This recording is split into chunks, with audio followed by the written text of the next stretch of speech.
Hello, bonjour les CP, j'espère que vous allez bien. C'est un honneur pour moi de vous... C'est un honneur pour moi de vous retrouver tous les jeudis et je suis très heureux d'être là. Aujourd'hui, je pense que vous l'avez deviné, je ne suis pas seul. Je suis avec une dame que vous connaissez peut-être si vous me suivez sur mes réseaux sociaux. Vous l'avez déjà vue.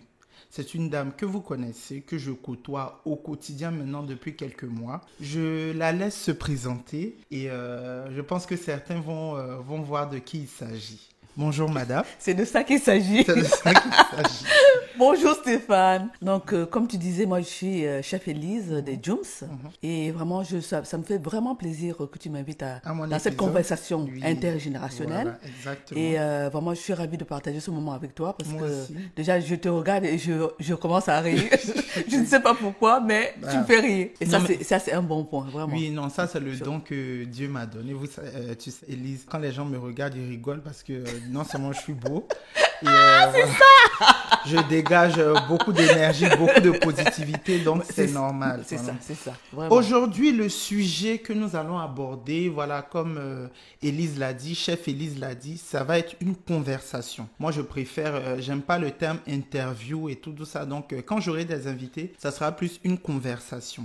Et le sujet d'aujourd'hui, c'est la relation intergénérationnelle. C'est-à-dire la relation que deux personnes d'âge différents, deux générations peuvent avoir. J'ai vraiment envie d'aborder ce sujet parce que c'est vraiment très très important. Qu'est-ce qui permet de tenir une relation entre deux générations? Quelles sont les bases d'une relation intergénérationnelle solide, que ce soit une relation parentale, que ce soit une relation amicale? Parce que pour ma part, je pense que des personnes de différentes générations peuvent être amies. Et sur quoi elle est basée cette relation-là? Et c'est ce thème-là que j'aimerais aborder avec chef Élise aujourd'hui. Oui, comme tu disais, je pense qu'il faut l'amitié, l'amour, tout ça, ça peut se passer d'une génération à une autre. Aujourd'hui, on a la chance de vivre longtemps, tu vois. Tu peux avoir même 4 générations. La grand-mère, L'arrière-grand-mère. Voilà, l'arrière-grand-mère, la grand-mère, la fille et la petite fille. Et moi, je trouve que c'est une chance de pouvoir profiter de ces moments-là pour avoir une communication. Pour moi, il est important qu'il y ait du respect. Qu'il y ait du respect, du partage, de la générosité, de l'amour. Parce que c'est tout ça qui sous-tend vraiment une relation épanouie. Exactement. Qu'elle soit entre copains de la même génération ou intergénérationnelle. D'accord. Je pense qu'il y a le respect, c'est vraiment hyper important. D'accord. Donc, pour rentrer dans le vif du sujet, elle a déjà donné une base. Je vais lancer le jingle, parce qu'ici, on ne dit pas le jingle, on dit le jingle. Ah bon? Donc, chef Élise, tu lances le jingle. Tu dis jingle. Vas-y. Jingle! Voilà.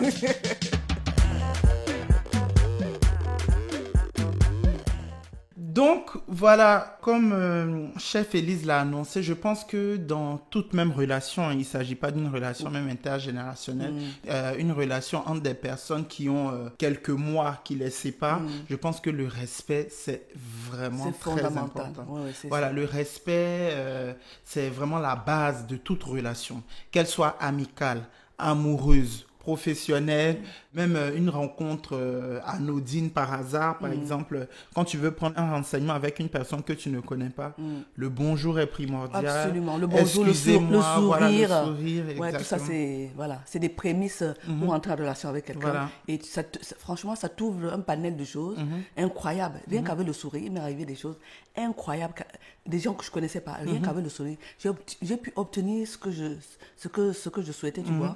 Donc l'approche par laquelle tu rencontres des gens, c'est hyper important. Oui. Et il est important de savoir que il faut compter 25 ans entre deux générations. C'est-à-dire, il faut compter au moins 25 années pour dire que... Enfin, il faudrait qu'il y ait 25 ans entre deux personnes pour dire que ces deux personnes sont de générations différentes. Voilà. Donc, moi, j'ai 25 ans. Chef Élise, je ne vais pas dire son âge ici, mais chef largement voilà. la moitié. Voilà, elle a plus de la moitié, plus du double de mon âge, exactement. Mais C'est une dame, voilà, qui est vraiment très gentille. C'est une dame qui est vraiment respectueuse et respectable. Elle a quand même sa fille est née à plus de 40 ans. Moi, j'en ai 25. Donc, ça veut dire que, voilà, comme on dit chez nous en Afrique, elle peut me mettre au monde. Mais, bien sûr. Elle peut me mettre au monde même 2 fois, puisque ses 3 premières filles sont plus âgées que moi, vous voyez. Mais notre relation est vraiment amicale. Notre relation est vraiment basée sur le respect. C'est-à-dire, chef Élise, elle rigole à mes blagues. Oui, simplicité. La simplicité, voilà, je la considère plus même comme ma maman, voilà. Enfin, nous sommes des amis, enfin, je la considère comme ma maman. En plus, elle est chef, elle cuisine bien, j'aime bien manger. Notre relation est vraiment, voilà, exactement, notre relation est vraiment très, voilà, très amicale, très pacifique. Absolument. Voilà. Oh, ouais. Et moi, chef Élise, moi, j'ai envie de te poser une question. Moi, j'ai des a priori. Parce que avant de te rencontrer, par exemple, je me suis toujours posé la question de savoir qu'est-ce qui ne marche pas entre des personnes de générations différentes? Parce qu'il y a toujours des préjugés, il y a toujours des a priori. Moi, pour ma part, j'ai toujours l'impression que les personnes plus âgées que nous, par exemple, vous, ta génération, enfin, vous nous trouvez inconscients pour la plupart.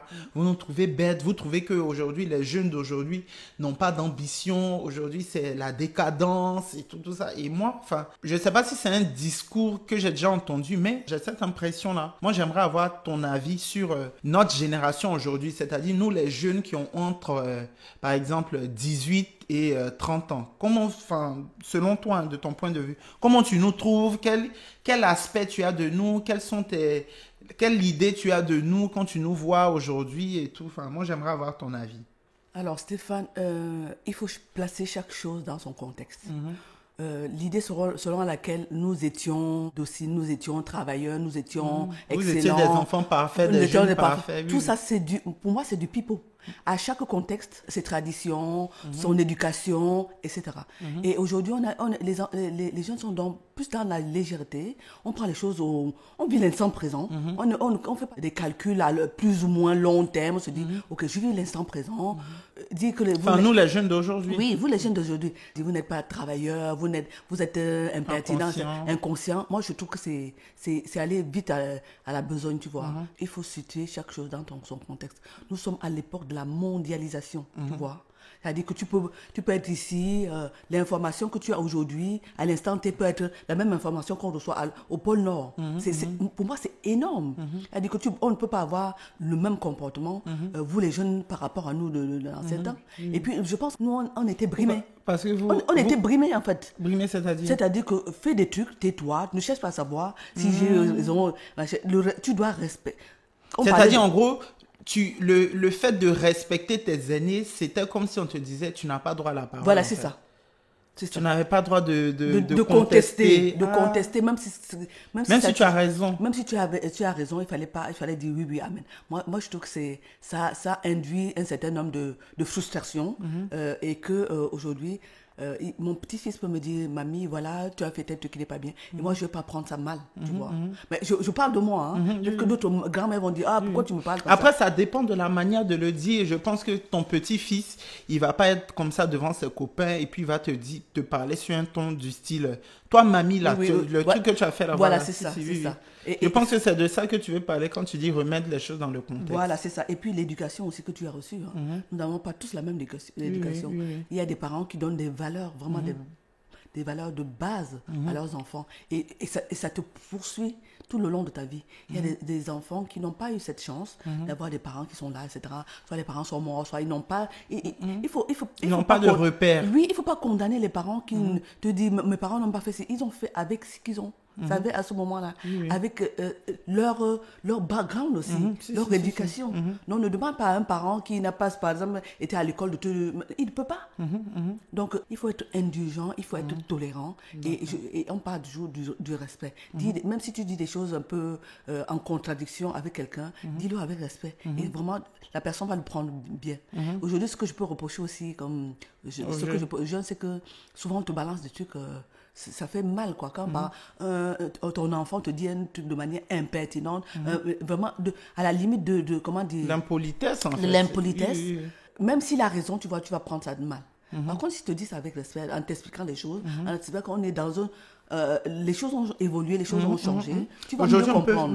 Aujourd'hui, c'est vrai que moi, je sais que j'ai des amis qui ont vraiment peur de leur papa. Moi, mon papa, c'est comme...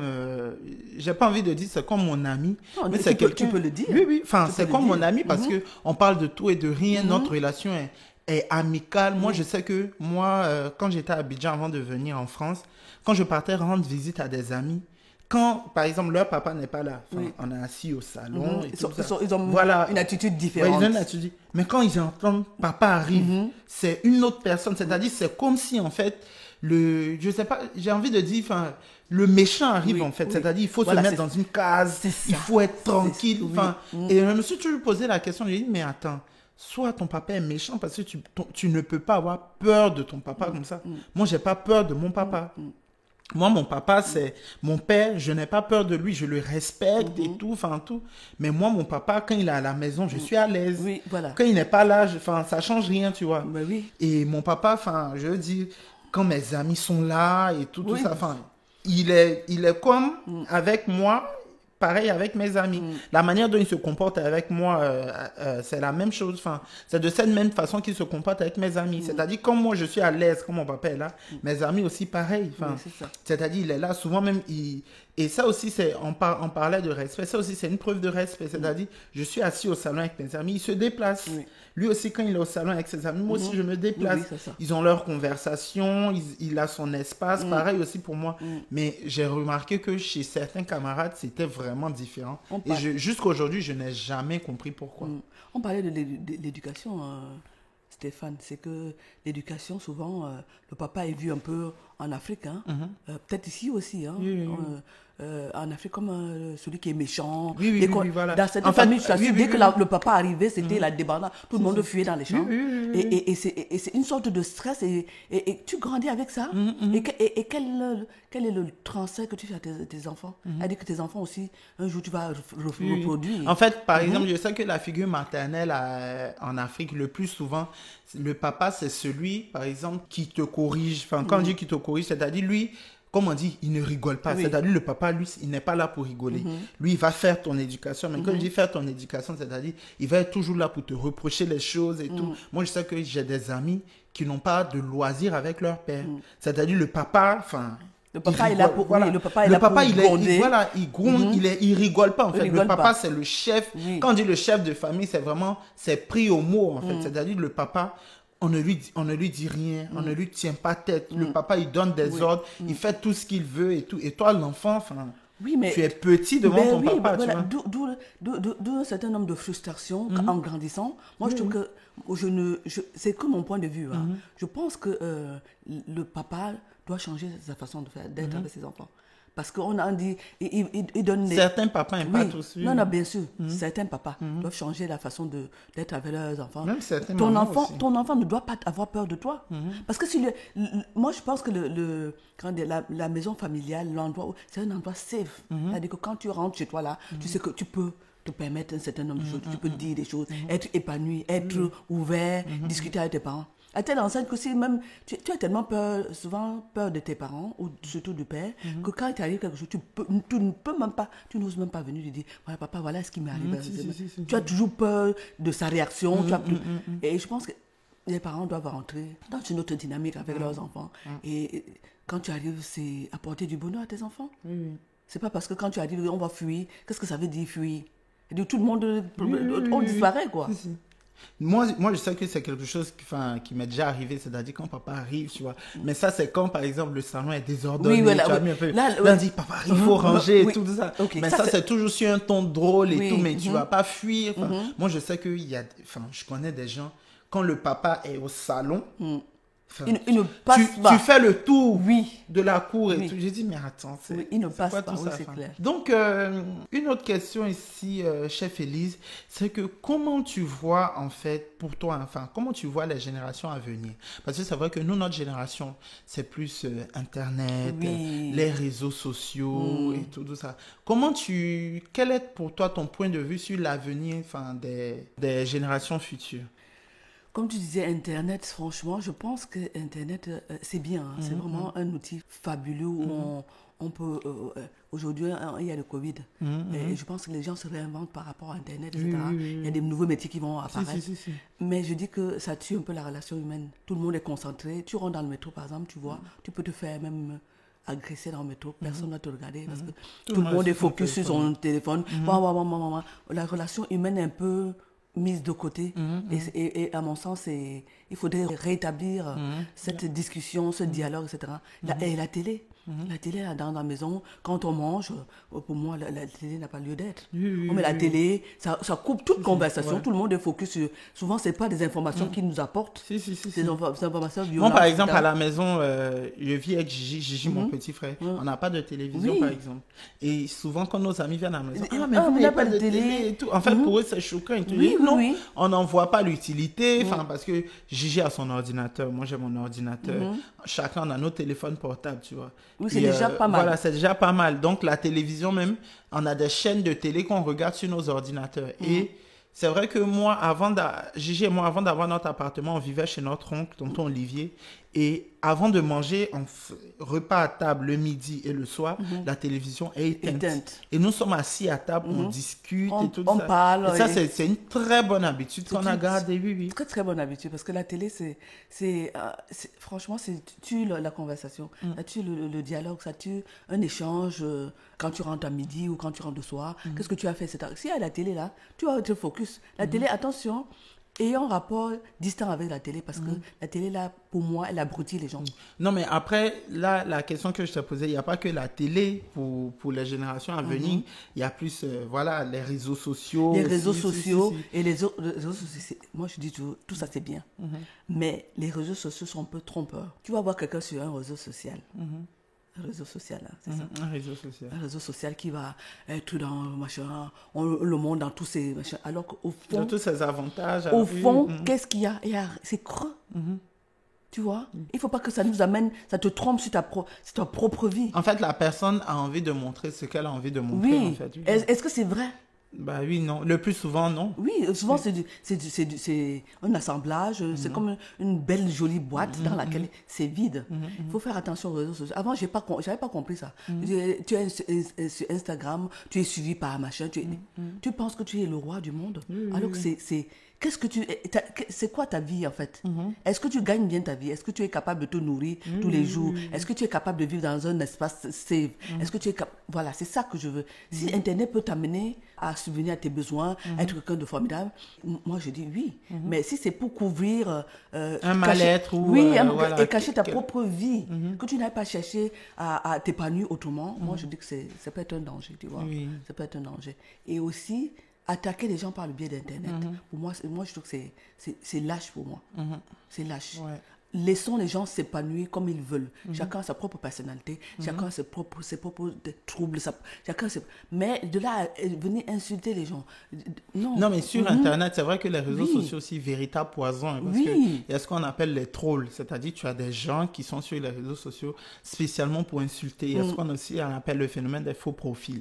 Quelqu'un qui crée un faux profil juste pour venir attaquer une personne et tout. Il y a beaucoup d'aigreur parce que le plus souvent, j'ai vu un jour sur Facebook, quelqu'un qui dit tu te retrouves à envier une personne sur les réseaux sociaux dont tu as une meilleure vie même que celle-ci. Mais bien sûr. Parce que le plus souvent, tu envies quelqu'un même qui n'est pas plus heureux que toi. Enfin, tu juges qu'à l'apparence, à ce que tu vois, à la belle vie, alors que la personne, voilà, elle a certes pas d'amis, elle est obligée de couvrir certains besoins avec de l'argent. Enfin, je veux dire, c'est toxique, c'est malsain. Oui, ça ne reflète pas souvent la réalité des choses. Il faut prendre beaucoup de recul pour comprendre et se dire, voilà, qu'est-ce que j'ai envie de faire? Il faut avoir un chemin de vie, tu vois.